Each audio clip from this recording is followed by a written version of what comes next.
ये प्रवास संगीत नंबर है 4425 वृंदावनम परित्यज्य। इसका अर्थ है भगवान श्री कृष्ण बोल रहे हैं कि मैं वृंदावन छोड़कर एक एक कदम भी कहीं नहीं जाता हूँ। मेरा ध्यान जहाँ भी हो काम में व्यस्त रहता हूँ, परंतु ब्रज को नहीं भूलता। शरीर यहाँ नहीं रहने पर भी जैसे ब्रज भूमि में मौजूद हूँ, मेरी हमेशा यही अवस्था रहती है। बड़े बड़े लोग जो कुछ भी बोलें, नीति निपुण लोग जो भी निंदा करें, प्रबुद्ध लोगों में जो भी विचार उठे, गोकुल भाव में ही अधिष्ठित रहता हूँ। यमुना के किनारे तमाल वृक्ष के नीचे वृंदावन की और तुल्य प्रीति में सुंदर रूप में मैं प्रकट रहूंगा, यह मेरा वचन है।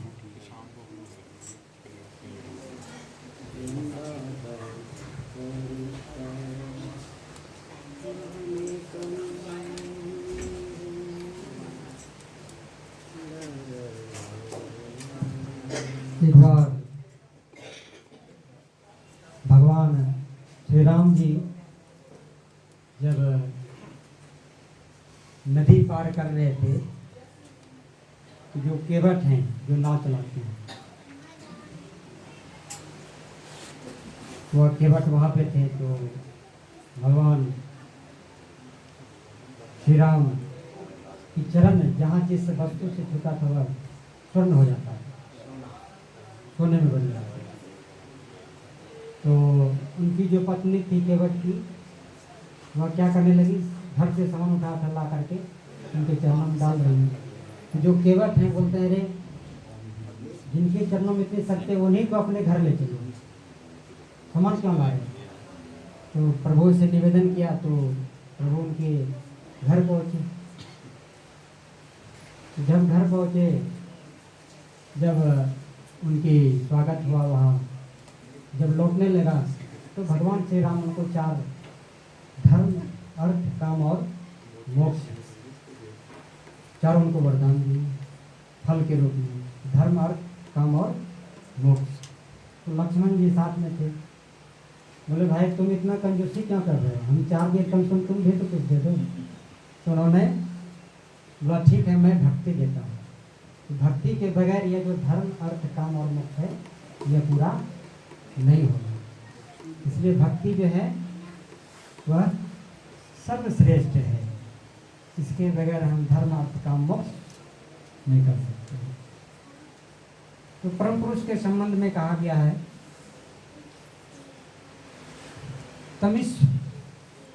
तमीश्वरानम परम महेश्वरम तम देवतानम परम च देवतम पति पतिनाम परम प्रस्तदात् विदाम देवम भूमेश विदम।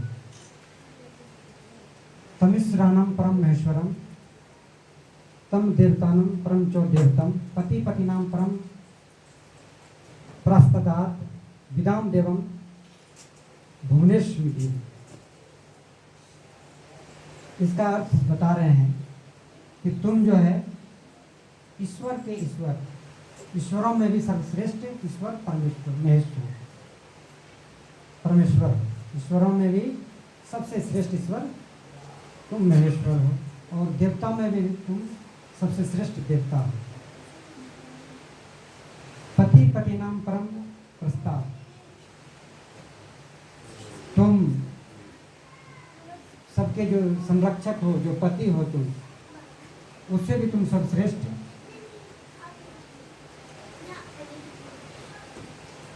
उसमें भी तुम सर्वश्रेष्ठ हो।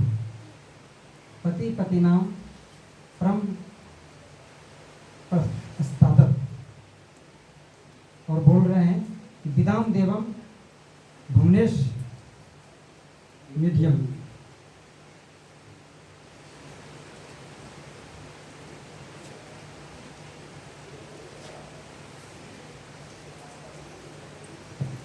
किसी व्यक्ति में देखा विराट प्रज्ञा, किसी व्यक्ति में देखा विराट साहस, और किसी में विराट स्मृति शक्ति। अब जिसमें विराट प्रज्ञा है, बाकी सभी मनुष्य क्या करते हैं, उनके प्रति भक्तिवान हो जाए। जिसमें बहुत अधिक मेधा या स्मृति शक्ति है, लोग उसके प्रति भक्तिशील हो जाए। किसी में यदि बहुत ही अधिक दया है या बहुत अधिक रचनात्मक गठनमूलक बुद्धि है, वह हर क्षेत्र में श्रद्धा अर्जन करेगा। किंतु ये जो श्रद्धा के पात्र हैं, उनके लिए भी श्रद्धा के पात्र हैं परम पुरुष। अर्थात वे भी यही कहते हैं कि हम कुछ नहीं जानते हैं, हम भी परम पुरुष को स्मरण करके ही कार्य करते हैं। इस कारण तुम लोग कहते हो कि सब बहुत कुछ जानते हैं। ये परम पुरुष के विषय में कहा गया है कि लोग जब विराट हिमालय को देखते हैं तो बोलते हैं कि अरे देखो देखो कितना ये विराट हिमालय है।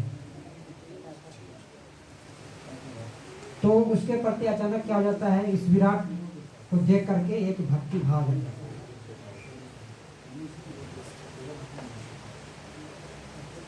कभी किसी स्थूल, किसी सूक्ष्म कारण भूमि पर जो विराट वस्तु देखी है, उसको देख करके भी लोग बोलते हैं, उसके प्रति श्रद्धा भक्ति जग जाती है। तो कहते हैं बाबा कि यदि मनुष्य अनेक की पूजा करता है तो मन अनेक की ओर चला जाता है। इस कारण समस्त बृहद सत्ताओं में जो बृहत्तम है, मन को उसी ओर ले जाना चाहिए, उसके प्रति भक्ति रखनी चाहिए। तो कहते हैं कि जब स्थूल जगत में कहीं को विराट चीज देखते हैं तो उसके प्रति श्रद्धा जग जाती है। कह रहे हैं कि यदि हम हिमालय को देख रहे हैं तो बोलते हैं अरे देखो ये कितना विराट हिमालय है, उसके प्रति श्रद्धा जग जाती है। तो कहते हैं लोग उसको भी पूजा करना शुरू कर देते हैं। बाबा कह रहे हैं कि यदि अनेक की तुम पूजा करोगे तो तुम्हारा मन अनेक दिशा है। इसलिए जो विराट है, जो हिमालय पे भी जिसने बनाया इस परम सत्ता में, इसलिए एक की पूजा करना।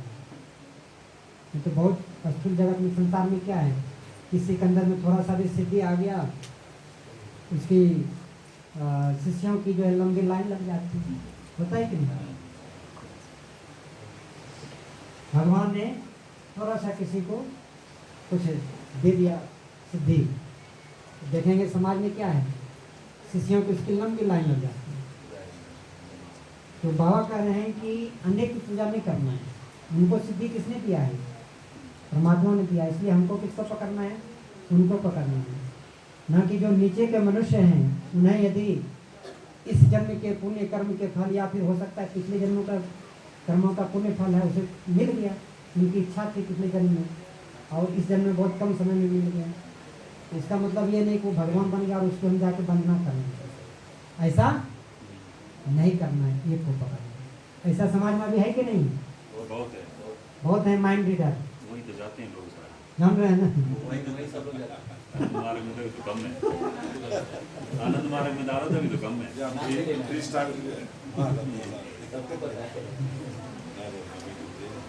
चिमटेरी भाव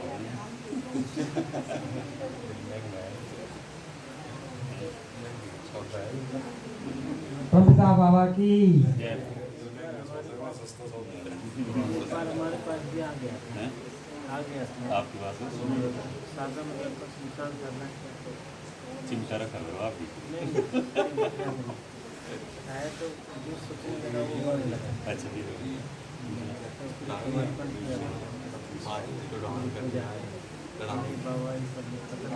तो कहते हैं जो ईश्वर है उनके बारे में कहा गया, प्रभुता बाबा की। ईश्वर के बारे में कहा गया कि जिनमें ये 8 ऐश्वर्य हैं, 8 अकल्ट पावर हैं, उन्हीं को ईश्वर कहा जाता है। और यह ऐश्वर्य परम पुरुष में है तथा पार्थसारथी में भी 16 आना था।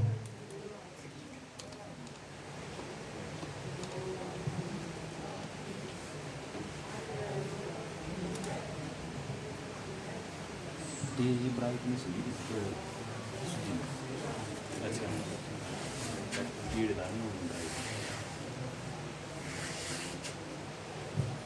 तो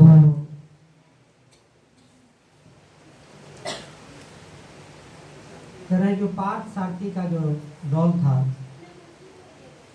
पार्थ का बाबा यहाँ अर्थ बता रहे हैं कि ये पार्थ शब्द कहाँ से आया। पार्थ सारथी बोलते हैं भगवान श्री कृष्ण को, तो कह रहे हैं जो पार्थ शब्द है, ये पार्थ शब्द कहाँ से आया। तो पार्थ पृथा शब्द से आया। पृथा एक राज्य का नाम है और वहीं की कन्या थी कुंती। तो उस समय मातृकुल की प्रथा था, मतलब माँ के नाम से जाने जाते थे। अभी पिता के नाम से जानते हैं, पूछते हैं पापा का क्या नाम है, सबसे पहले ये पूछें, नहीं पूछेंगे माँ का क्या नाम है। लेकिन उस समय क्या था, मातृकुल की व्यवस्था। तो उस प्रथा जो कुंती थी उनका भी नाम पड़ा। तो कुंती पुत्र को पृथा, पृथा सबसे आ गया पार्थ, तो पार्थ सारथी। तो पार्थ सारथी का जो रोल था वो क्या था, परित्राणाय साधुनां विनाशाय च दुष्कृतां धर्म स्थापनार्थाय संभवामि युगे। ये रोल था। बाबा जब जमालपुर के छोड़ के आनंद नगर जब 1967 में जाते हैं, तो 2 महीना के तुरंत बाद ही 5 मार्च को अपने सामने में बाबा क्या किए, धर्म की स्थापना के लिए, वहाँ कम्युनिस्टों का शासन था बंगाल में, अपने 5 शिष्यों को कटवा दिया। भगवान श्री कृष्ण क्या किए, अपने सामने में अभिमन्यु को मरवा रहे हैं धर्म के स्थापना। बाबा जब 1967 में आनंद नगर जब पहुंचे, क्योंकि जमालपुर में जब तक रहे तो ब्रज की भूमिका में रहे, सबको एक से एक अनुभूति दिए, एक से एक प्यार दिए, खूब प्यार दिए, लेकिन उन्हें धर्म की स्थापना करना था। तो जमालपुर छोड़ के जैसे ही पहुंचे आनंद नगर, पार्थ सारथी का रूप में काम करना शुरू कर दिया। 1967 में पाप शक्तियों के विरुद्ध युद्ध शुरू हो गया और पूरे चारों तरफ से जो है घेर लिया जाता है, और वहाँ हमारे 5 जीवन दानी पूर्ण कालिक कार्यकर्ता कि वहाँ धर्म की स्थापना के लिए उनकी आहुति चली जाती है। उसके बाद जो मेन गढ़ था कलकत्ता, वहाँ 17 सन्यासियों की विजन सेतु पे हत्या कर दी जाती है। ये सब पार्थ सारथी कृष्ण के जो रोल थे, बाबा उस भूमिका में वहाँ पे बाबा ने अपना रोल को निभाया।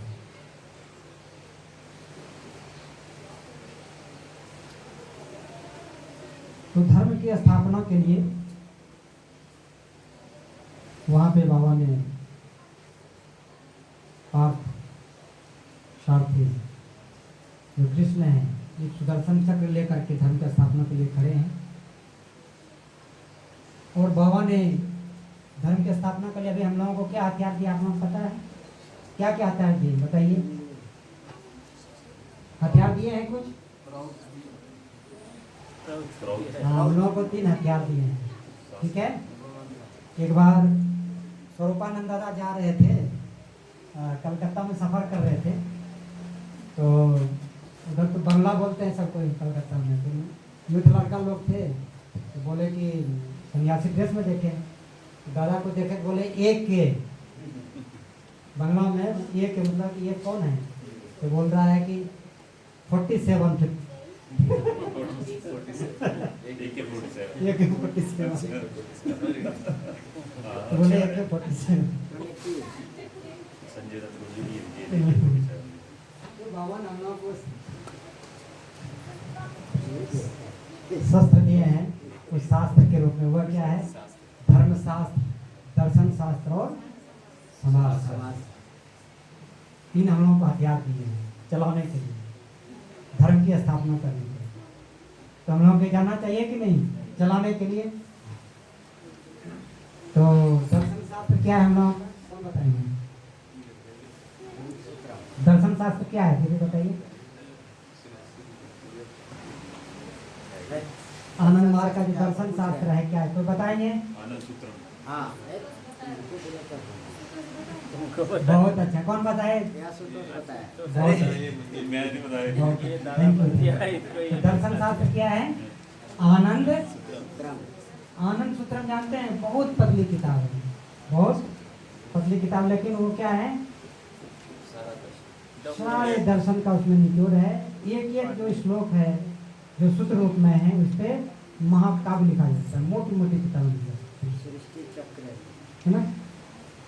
तो बाबा ने उसको बहुत सुंदर रूप से इसको क्या क्या शुरू दिए हैं दर्शन शास्त्र को आनंद सूत्रम के रूप में। सबके पास किताब आनंद सूत्रम का सभी पास है। हमारे मार्गी परिवार में कुछ ऐसे बच्चे हैं 85 श्लोक याद है। हमको एक बच्चा सुनाया 85 श्लोक पूरा, इसलिए सब बच्चे को याद करवाना है। हम लोग जब ट्रेनिंग सेंटर में थे तो सुबह सुबह पंडित के पहले हम लोगों को एक आदमी आगे बोलते पीछे से हम लोग फॉलो करते थे, याद हो गया बोलते बोलते। तो वैसे ही आप लोगों को क्या करना है, सबको याद रखना है। अगले बार जब सेमिनार होगा हम पूछेंगे, ठीक है? सब याद रखेंगे। अपना जो शास्त्र है सबको एकदम हवा एकदम पूरा कंठ पे रहना चाहिए, मुंह पे रहना चाहिए। उसका पहला श्लोक क्या है पता है? शिव सत्यात्मकम ब्रह्म। ये सभी ये हो गया दर्शन। समाज शास्त्र क्या है हमारा? समाज के लिए मैं तो नहीं, भगवान श्री कृष्ण के पास में तो सुदर्शन थे, हमारे पास में शास्त्र किसको करना है? समाज शास्त्र है हमारा चर्याचर्य पाठ फर्स्ट सेकंड और थर्ड, सभी पास में है। जिसके पास नहीं है से ले लेंगे, ठीक है ना? सबके घर में रहना चाहिए फर्स्ट सेकंड और थर्ड, सबको पढ़ना है। रखने से केवल नहीं होता है, कहीं कहीं ऐसे धार्मिक ऐसे संगठन हैं वहाँ क्या होता है उसकी पूजा होती है, पढ़ते नहीं है, केवल अगरबत्ती दिखाते पूजा, ऐसा नहीं। हम लोग पढ़ना है, समझना है, जीवन में उतारना है। तो समाज शास्त्र हमारा है चर्याचर्य पाठ फर्स्ट सेकंड और थर्ड। सिर से घुमाएंगे। और धर्मशास्त्र क्या है? और सिर पे घुमाएंगे। परमपिता बाबा की धर्मशास्त्र क्या है?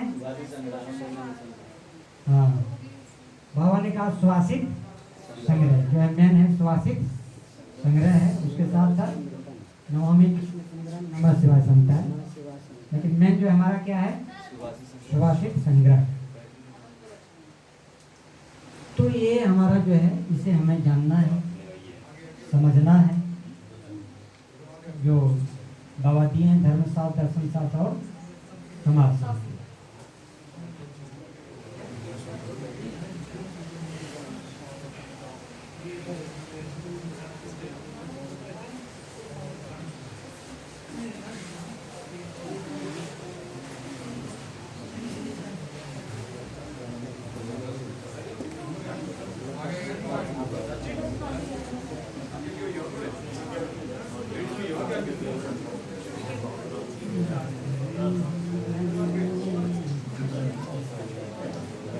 बैठिए आपके और भगवान क्या हुआ?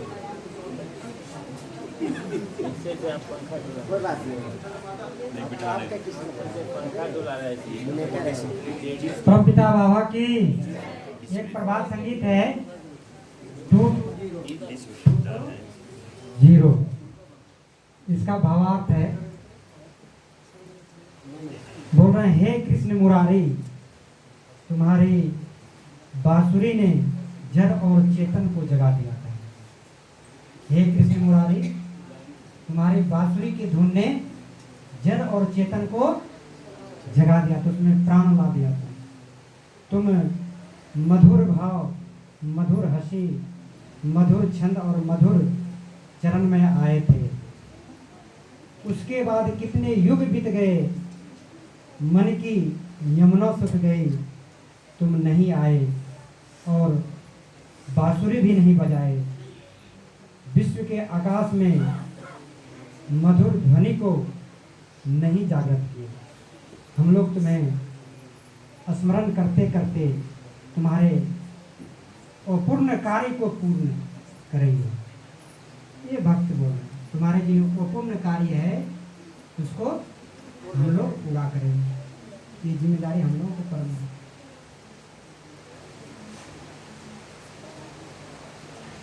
कोई प्रभात संगीत है जो कृष्ण के ऊपर में गाइए, संस्कृत कोई है? संस्कृत वृंदावन वृंदावन हाँ दादा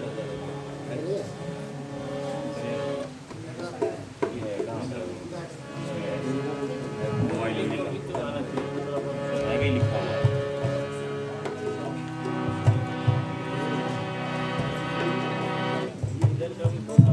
है।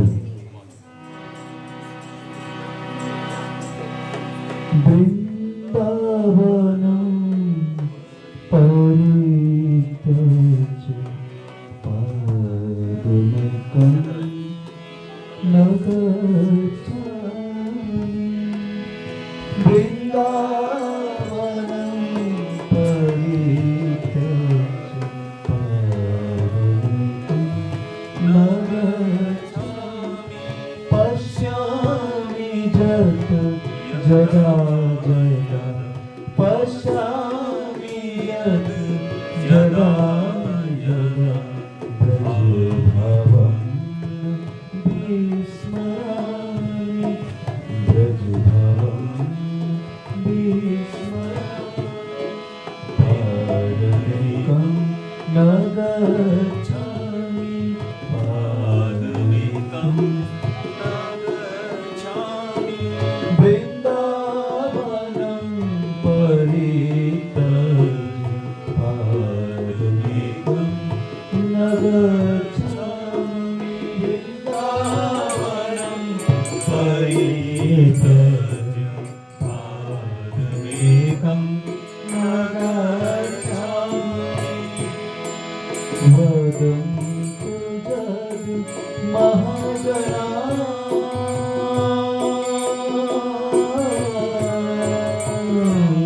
वदन्तु जगत् महाजनाः निन्दन्तु जगत् नितिपुराः। वदन्तु जगत् महाजनाः निन्दन्तु जगत् नितिपुराः।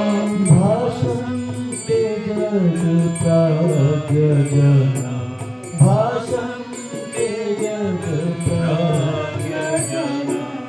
भावकुले अधिष्ठामि। भावकुले अधिष्ठामि। पादमेकं न गच्छामि। पादमेकं न गच्छामि। वृंदावनं परित्यज्य पादमेकं न गच्छामि। वृंदावनं परित्यज्य पादमेकं न गच्छामि। कुले कुले निपतमाले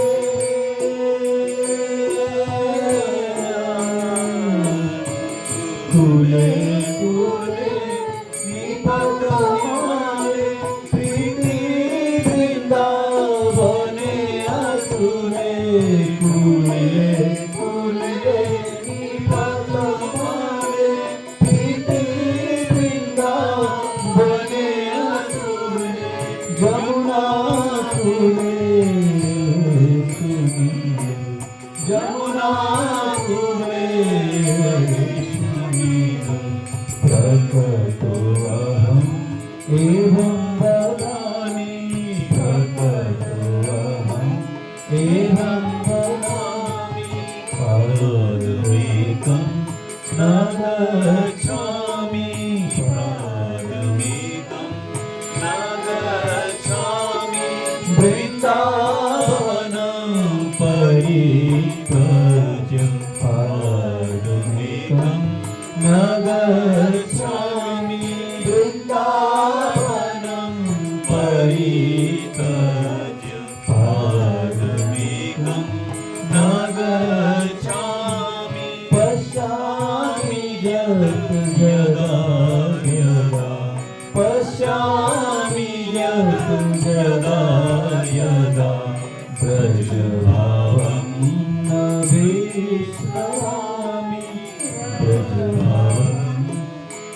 स्वामी पादुकेकं न गच्छामि।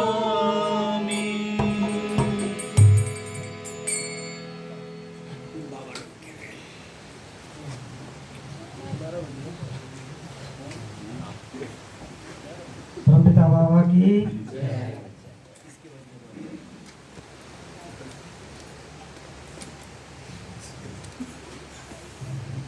अंधकार हो बोल रहे हैं कि हे गोपियों के प्रिय, अपनी आंखों की पलकें खोलो, भक्त तुम्हारे लिए प्रतीक्षा में हैं। तुम तो सागर के मणि हो, तुमने मेरे हृदय में मर्म स्पर्शी ध्वनि से झंकृत कर दिया है। मैं तुम्हारी करुणों का कण मात्र चाहता हूँ। हे प्रभु, तुम्हारी लीला का क्षेत्र क्या केवल वृंदावन ही है? तुम तो हर मनुष्य के मन में नृत्य किए जा रहे हो, कभी प्रकट रूप में, कभी एकांत में, सभी तुम्हें ढूंढते हैं। मन रूपी वृंदावन में, मन के गोकुल में तुम सदैव रहते हो। तुम्हारे पैरों के तले अतल समुद्र दोलायमान है। हे प्रभु, मैं हमेशा तुम्हारे चरणों की धूल के प्राग कणों को मैं अपने नजदीक पाना चाहता हूँ। तो ये ईश्वर के बारे में बताया गया है कि अंधेरा हो गया। ईश्वर, ये 8 ऐश्वर्य हैं। ये कौन कौन से हैं? अनिमा, महिमा, लघिमा, प्राप्ति, ईशित्व, वशित्व, प्रकाम्य, अंतर्यामी। ये 8 हैं। इसके बारे में थोड़ा सा जानना जरूरी है। तो बाबा कह रहे हैं अनिमा का अर्थ होता है कि बहुत छोटा हो जाना, बहुत छोटा हो जाना। कह रहे हैं परम पुरुष अति विराट है, किंतु हर व्यक्ति के अंतःस्थल में, मन के हर कोने में, हृदय वृत्ति के स्पंदन के हर बूंद बूंद में वे अनुप्रविष्ट है। अनिमा का अर्थ है बहुत छोटा हो जाना। वह हर व्यक्ति के हृदय की गहराई में छुपे हुए, हृदय वृत्ति की जो स्पंदन है, जो हृदय की जो धड़कन है, उसमें वह अनुप्रविष्ट के रूप में है। कह रहे हैं कि तुम उन्हें छोड़ करके अथवा उनसे छिपाकर सामान्यतम किसी बात की भी सोच नहीं सकते।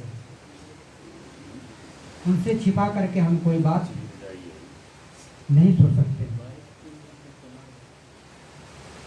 तुम जो भी सोचते हो उससे क्या होता है, तुम्हारे स्नायु कोश से वाहित होकर तुम्हारे मानस जगत में संवेदन की सृष्टि होती है। वही है तुम्हारे चिंतन क्रिया, जो तुम्हारे मन के भीतर बैठे हैं। हर संवेदन उनके साथ संस्पृष्ट होते हैं, उन्हें छू कर जा रहा है। ये तुम्हारे मन के अधीश्वर हैं, मन के मन बैठे हैं। तो कह रहे हैं परमात्मा हमारे हृदय में, हमारे मन के अंदर है, उनके बाहर कुछ नहीं है। तो बाबा यहाँ एक उदाहरण दे रहे हैं कि कोई आदमी है, वह सोच रहा है कि मुझे गुलाब जामुन खाना है, मुझे गुलाब जामुन खाना है। वो बार बार गुलाब जामुन की ही बात कर रहा है। परिवार में घर गया और एक कप गुलाब जामुन खिला रहे हो, बनाओ।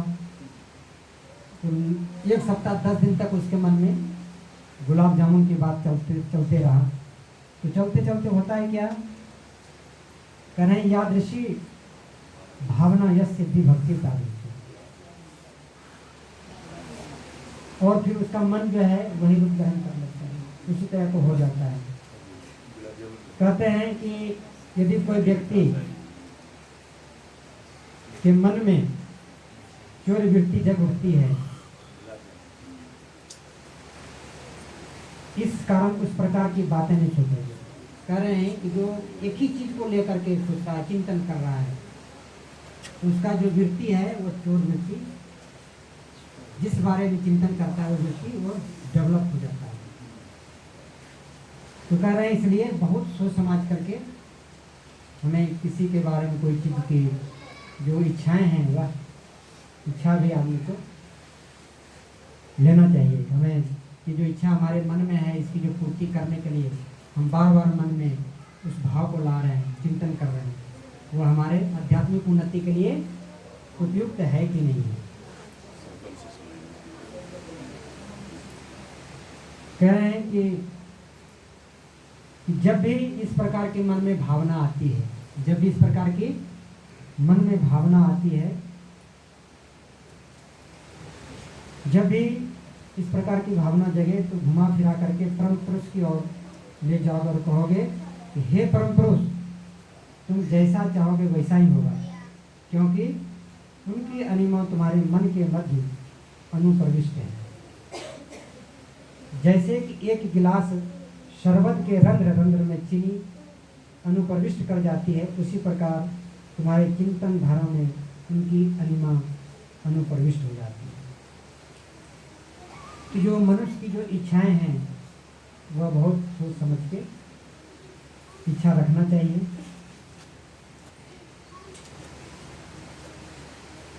दूसरा है महिमा।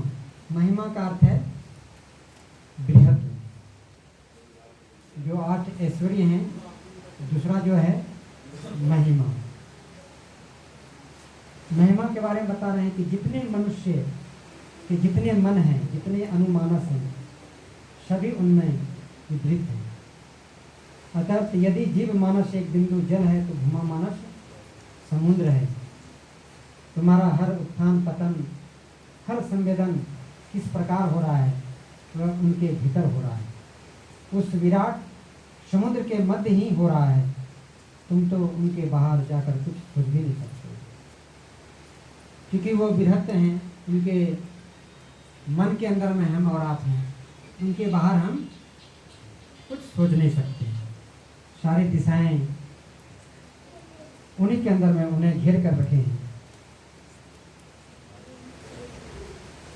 तो जो कुछ भी मनुष्य सोचते हैं वह महिमा जो ऐश्वर्य है, ईश्वर की जो 8 ऐश्वर्य हैं उसमें जो दूसरा पॉइंट है महिमा, उसकी वजह से हम और आप उनके मन के अंदर में हैं। जो कुछ भी सोचते हैं तो उनके मन को समझ जाते हैं।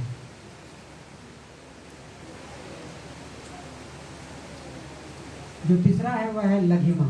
लघिमा का अर्थ होता है हल्का, हल्का हो जाना। तो कहते हैं कोई एक व्यक्ति है, उसकी जब थोड़ी उम्र अधिक हो जाती है, जब वो समझने लगता है अपने आप को हम बुजुर्ग हो गए, तो कहते हैं छोटे जो बच्चे हैं, छोटों के सामने अपने मौन बचा कर रखना चाहता है। जो छोटे हैं तो बुजुर्ग हो गए, तो कह रहे हैं छोटे बच्चों के सामने हम अपना मौन बचा करके रखना चाहते हैं।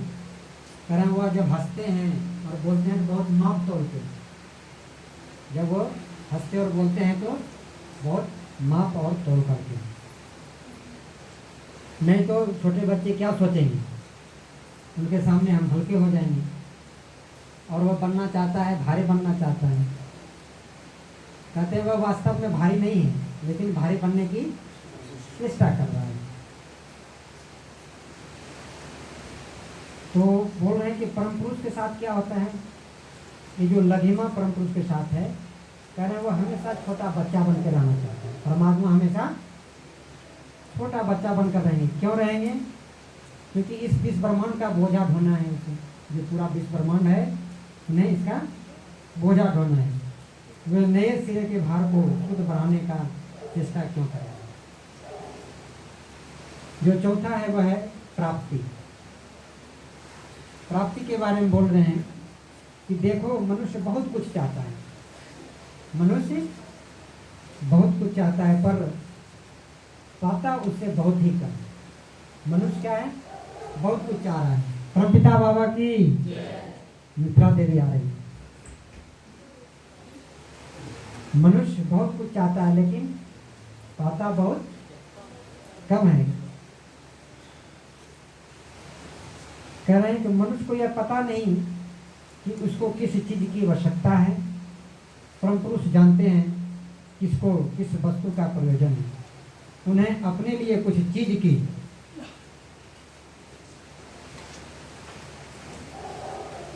आवश्यकता नहीं, जगत के लिए ही प्रयोजन है। वे जिस वस्तु का प्रयोजन समझते हैं, तो जिसे जीव की प्राप्ति के लिए प्रयोजन समझते हैं, उसे या प्रत्यक्ष रूप में जीव को देते हैं या जैव सत्ता के माध्यम से अप्रत्यक्ष रूप में देते हैं। मनुष्य को सिखा देते हैं कि तुम लोग इस प्रकार से चलो, तुम्हारे प्रयोजन की पूर्ति होगी। उनकी यह उक्ति सुनने पर भी यदि मनुष्य अनुसार न चले तो उसके प्रयोजन की पूर्ति नहीं होगी। किंतु उनके द्वारा दिखाया गया जो रास्ता है, उनकी जो उपसंपदा है, उनके अनुसार चलने पर मनुष्य के समस्त प्रयोजनों की पूर्ति होगी, समस्त बंधनों से मुक्ति होगी। यह है उनका चतुर्थ ऐश्वर्य प्राप्ति। और पांचवा जो है वह है ईशित्व। ईशित्व के बारे में बोला गया कि कह रहे हैं कि अब देखो मेरे पार्थ सारथी की सर्वज्ञाता रहने के कारण अनिमा है, महिमा है, उनके विराट के सम्मुख सब अवनत है, लघिमा है। सब समय उनके चेहरे पर मीठी हंसी खेलती है। उनके होठों पर तांबुल रंजन नहीं, वरन उनके होठों पर मीठी हंसी है। वे लघिमा से अभिषिक्त हैं। जीव के लिए जो भी प्रयोजनीय है उन्होंने प्रदान किया है या बताया है, इस प्रकार करो, जो तुम्हारा प्रयोजन है वह तुम्हें अवश्य मिलेगा। तो इस धातु का अर्थ है शासन करना। उन्होंने कठोर हाथों से, वज्र कठोर हाथों से शासन किया। जो अच्छे हैं उन पर शासन करके उन्हें और अच्छा बना के, जो दुष्ट हैं उन पर शासन करके अच्छे रास्ते लाने की चेष्टा की। इस चेष्टा में उन्हें कहीं तिल मात्र भी शिथिलता नहीं दिखाई। इस कारण ही वे ईशित्व नामक ऐश्वर्य में प्रतिष्ठित हैं। तो ईशित्व का है, इस धातु का है शासन करना। तो जो परमात्मा है उसके अंदर में ये क्वालिटी है शासन करने की। कह रहे हैं कि उन्होंने वज्र कठोर हाथों से शासन किया, क्योंकि जो अच्छे हैं और उन्हें अच्छा बनाना चाहते हैं, और जो दुष्ट हैं उन पर शासन करके अच्छे रास्ते पर लाने की चेष्टा करते हैं। और पांचवा जो है वह है वशित्व। वशित्व का अर्थ है सबको वश में रखना, सबको वश में रखना। कह रहे हैं कि अश्व को यदि वश में न रखा जाए, क्योंकि मनुष्य का मन अश्व की तरह है, घोड़े की तरह है, यदि उसमें लगाम नहीं रहा तो वह न जाने किस समय कौन सी दिशा जाकर के विपद का कारण उपस्थित करेगा। इस कारण सब कुछ संयत करके रखना पड़ता है, वश में रखना पड़ता है, जिसे कहा गया है वशीकार सिद्धि। तो परमात्मा के अंदर में जो 8 ऐश्वर्य हैं उसमें से ये भी है वशित्व, कि सबको वश में रखना है। और जो 7वां है प्राकाम्य। प्राकाम्य का मतलब है इच्छाओं की पूर्ति। तो कह रहे हैं कि वे जो भी चाहेंगे वह साथ साथ वास्तव में रूपांतरित हो जाएगा। उन्होंने जो चाहा अणु परमाणु, वे उनकी इच्छा को मूर्त रूप देने के लिए दौड़ती रहती है। और वह साथ ही साथ होता है। उन्होंने चाहा कि कोई सांस की तकलीफ पा रहा है, स्वाभाविक नियम से मनुष्य भोग रहा है कष्ट को, और रोग से मनुष्य की मृत्यु भी संभव है। परंतु यदि उनकी जरा भी इच्छा हुई अमुक की छाती का दर्द दूर हो जाए, उन्होंने जैसे इच्छा की वैसे मनुष्य के शरीर का प्रति अणु परमाणु मन के प्रति चित्ताणु सभी उनकी इच्छा को पूर्ण करने के लिए व्यस्त होकर दौड़ते हैं और साथ ही साथ उसे वास्तव रूप प्रदान करेंगे। यह है प्रकाम। तो परमात्मा ईश्वर के अंदर में ये क्वालिटी है प्रकामी की, कि वो क्योंकि उनके अंदर में है सब कुछ अनुपरमाणु। किसी के बोल रहे हैं कि किसी को शरीर में दर्द हो रहा है और बोल रहा है परमात्मा जो मेरा दर्द है, जो दुख है, ये सहने जा रहा है, बहुत कष्ट भोगता है, इसे ठीक कर दो। तो परमात्मा यदि हृदय से पुकारते हैं तो उनकी यदि आवाज़ सुन लेते हैं तो वह जब वो आदेश देते हैं प्रकृति को तो सारे अणु परमाणु जा करके उनकी जो आज्ञा है उसका पालन करते हैं। उसी का बोला गया प्रकामी, इच्छाओं की पूर्ति। और जो 8वां है अंतर्यामित्व, कह रहे हैं मन और शरीर का सब कुछ जानना। ये उसके परमात्मा के ईश्वर की क्वालिटी है। कह रहे हैं कि तुम कहते हो कि क्या अनिमा और अंतर्यामित्व एक हो गए। जो अनु होकर मन में है वह तो सब कुछ जान ही जाते हैं, यही तो अंतर्यामित्व है। नहीं, ऐसा नहीं। अंतर्यामित्व है उसके मन के भीतर का सब कुछ जानना, अर्थात केवल उसकी मानसिकता को ही जानना ऐसा नहीं, वरन उसके शरीर के अंग प्रत्यंग के बीच प्रविष्ट होकर सब कुछ की पहचान कर जान लेना। क्योंकि किस व्यक्ति को कहाँ व्यथा हो रही, कहाँ कष्ट हो रहा है, हृदय के कोने में अंतःस्थल में कौन सी व्यथा पूंजीभूत है, वह केवल मन में बसे रहने पर नहीं भी जाना जा सकता है। क्योंकि जो सबका भला करना चाहते हैं, जिनका कल्याण करना चाहते हैं, उनका सब कुछ ही जानना आवश्यक है। तभी तो वे सर्वतोमुखी भाव से उनके कल्याण में रत हो पाएंगे। तो इस कारण हम यहाँ देखते हैं कि जिन अष्ट ऐश्वर्य के सम्मुख मनुष्य या जीव सिर झुकाता है, श्रद्धा से आलुप्त होता है, भक्ति से अवनत हो जाता है, ये सब कुछ मेरे पार्थ सारथी में के मध्य 16 आने विद्यमान थे। तो ये पार्थ सारथी के अंदर में भी जो 8 ऐश्वर्य है, ये क्वालिटी पार्थ सारथी के अंदर में विद्वान है। इस कारण भक्ति तत्व के विचार में गहराई से भक्ति तत्व की कसौटी पर कसने से देखूंगा कि मेरे पार्थ सारथी भक्ति पाने के 16 आना अधिकारी, और इसके साथ ही साथ यह भी कहूँगा कि इस प्रकार की भक्ति पाने का अधिकारी और किसी को भी नहीं है। इस प्रकार की अष्ट ऐश्वर्यधारी सत्ता और कोई नहीं है। इसके साथ साथ एक बात और भी कहूँगा कि यह जो भक्ति पाने के लिए अधिकारी हैं, उन्हें अष्ट ऐश्वर्य की कसौटी पे कसा है। पार्थ सारथी कृष्ण के संबंध में कहूँगा कि इस प्रकार से विचार करने के अधिकार भी मनुष्य को नहीं है। क्यों नहीं?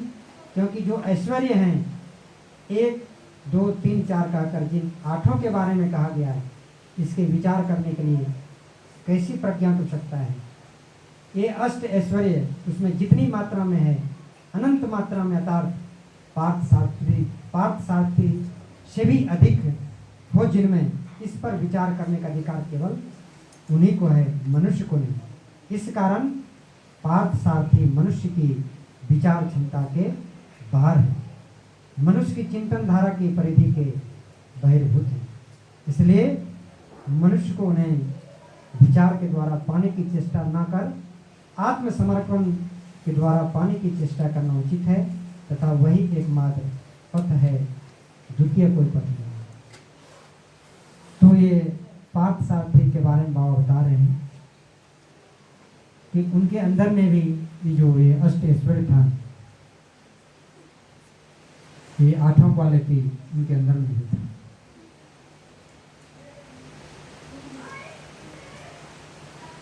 तो ये जो क्लास है, जो टॉपिक है, लगभग पूरा हो गया है। आरस दादा, टाइम हो गया।